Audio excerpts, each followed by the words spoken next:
सुप्रभात। आज हम चावल की रोटियों का अभ्यास करेंगे उनके प्रश्न उत्तर पर। नाटक की बात। अब पहला प्रश्न देखते हैं। नाटक में हिस्सा लेने वालों को पात्र कहते हैं। जिन पात्रों की भूमिका महत्वपूर्ण होती है उन्हें मुख्य पात्र, और जिनकी भूमिका ज़्यादा महत्वपूर्ण नहीं होती है उन्हें गौण पात्र कहते हैं। बताओ, इस नाटक में कौन कौन मुख्य और गौण पात्र कौन है? चलिए इसका उत्तर देखते हैं। इस नाटक में कोको महत्वपूर्ण भूमिका में है, अतः उसे नाटक का मुख्य पात्र कहेंगे। बाकी सभी निनी, मिमी, तिनसु और उबातुन गौण पात्र हैं। चल प्रश्न तो देखते हैं। पात्रों को जो बात बोलनी होती है उसे संवाद कहते हैं। क्या तुम किसी एक परिस्थिति के लिए संवाद लिख सकती हो? इसके लिए तुम टोलियों में भी काम कर सकते हो। उदाहरण के लिए खो खो या कबड्डी जैसे कोई खेल खेलते समय दूसरों दल के खिलाड़ियों से बहस। इसका उत्तर देखते हैं, स्वयं करो। आप मुझे कमेंट बॉक्स में भी लिख सकते हैं क्या इसका मतलब क्या होता है। चलिए तीसरा प्रश्न देखते हैं। कभी कभी अपने कोई चीज़ या बात दूसरों से छुपाए है या छुपाने की कोशिश की है, उस समय क्या क्या हुआ था? चलिए इसका भी उत्तर देखते हैं। एक बार मेरा एक दोस्त मुझसे फुटबॉल मांगने आया।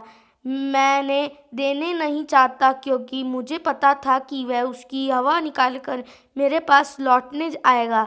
वह कई दोस्तों के फुटबॉलों के साथ ऐसा कर चुका था, अतः मैंने बहाना बनाई कि फुटबॉल मेरा छोटा भाई लेकर खेलना चला गया। चलिए चौथा क्वेश्चन देखते हैं। कहते हैं एक झूठ छिपाने के लिए 100 झूठ बोलने पड़ते हैं। क्या तुम्हें कहानी पढ़कर ऐसा लगता है? कहानी की मदद से इस बात को समझाओ। चलो इसका भी उत्तर देखते हैं। हाँ, यह बात बिल्कुल सही है कि एक झूठ छिपाने के लिए 100 झूठ बोलने पड़ते जाते हैं। ऐसे ही कुछ इस नाटक में हुआ है। कोको को चावल की रोटियां बहुत पसंद है, अतः वह सभी चारों रोटियां स्वयं खाना चाहता था। लेकिन संयोग ऐसा होता है कि जब जब वह रोटियां खाना बैठता है उसका कोई ना कोई दोस्त आ जाता है। वह रोटियां उनके साथ बैठकर नहीं खाना चाहता है और उन्हें छिपाने की कोशिश में कई झूठ बोलता है, जैसे उसका पेट भरा है, रेडियो खराब है, घर में चूहा है, माँ को फसलों से एलर्जी है आदि। अब दूसरा करते हैं, एक चावल कई कई रूप। पहला प्रश्न देखते हैं।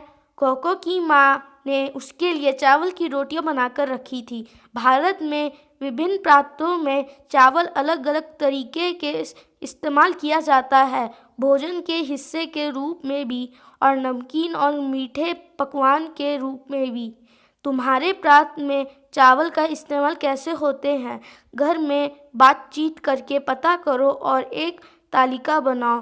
कक्षा में अपने दोस्तों की तालिका के साथ मिलान करो तो पाओगी कि भाषा, कपड़ों और रहन सहन के साथ साथ खान पान की दृष्टि से भी भारत अनूठा है। चलिए इसका उत्तर देखते हैं। हमारे प्रांत दिल्ली में चावल का इस्तेमाल निम्नलिखित चीज़ों बनाए होते हैं।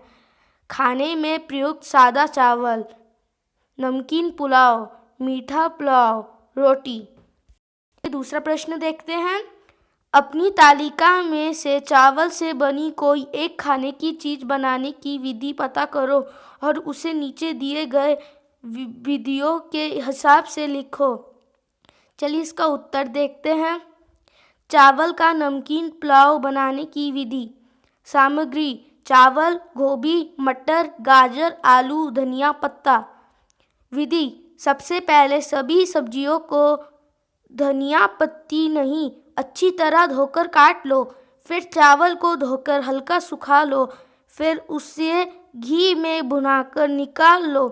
अब कटी सब्जियों को घी में भूनो। भूनते समय उसमें नमक, मिर्च पाउडर, हल्दी पाउडर व इलायची डालो। जब उनका रंग सुनहला हो जाए तो उसमें चावल को डालकर थोड़ी देर फिर भूनो। अब प्रेशर कुकर में अंदाज से पानी चढ़ाओ। जब पानी गर्म हो जाए तो उसमें कढ़ाई की सामग्री डाल दे, फिर उस बंद कर दो। एक सीटी के बाद उतार लो। थोड़ी देर बाद गरमागरम परोसे। चाहो तो ऊपर में धनिया पत्ता बारीक बारीक काट कर पुलाव पर फैला दो। अगर आपको वीडियो अच्छी लगी तो लाइक कीजिए, सब्सक्राइब कीजिए और शेयर कीजिए। Bye bye.